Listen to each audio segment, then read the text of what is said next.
এই যে পার্টিকুলার ভিডিওটা যেটা করছি সেটা তোমাদের কোথাও একটা এনকারেজও করবে, কোথাও ডিসকারেজও করবে। অ্যাকচুয়ালি আজকে তোমার কাছে যেটা আছে সেটা নিয়ে কখনো অহংকার করো না, হতে পারে কালকে সেটা তোমার কাছে নাও থাকতে পারে। আমরা যেখানে দাঁড়িয়ে আছি সেটা হচ্ছে গড়িয়ার জনপ্রিয় একটা জায়গা, সেটা ফ্লোটিং মার্কেট। বেশ কিছুদিন আগে এই ফ্লোটিং মার্কেটে লোকে দূর দূর থেকে ঘুরতে আসতো, দেখতে আসতো ফ্লোটিং মার্কেট কেমন। কিন্তু আজকের এখানে খুবই কম লোক আসে এখানে দেখতে বা এখানে ভিজিট করতে। খুবই খারাপ অবস্থা ফ্লোটিং মার্কেটে। যে ফ্লোটিং মার্কেটে একসময় অনেক দূর দূর থেকে লোক ঘুরতে আসতো, দেখতে আসতো, এখানে যেখানে ভিড় হয়ে থাকতো এই ফ্লোটিং মার্কেটে, সেখানে আজকের কেউ নেই, কেউ আসে না। তো ঋতিকে আমি বলবো যে ফ্লোটিং মার্কেটটা কাইন্ডলি যদি একটু দেখাও।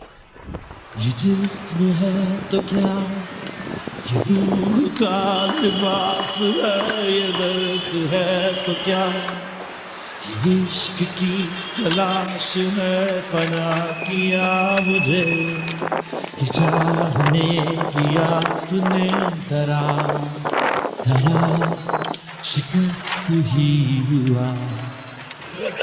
है क्या तेरी दिलो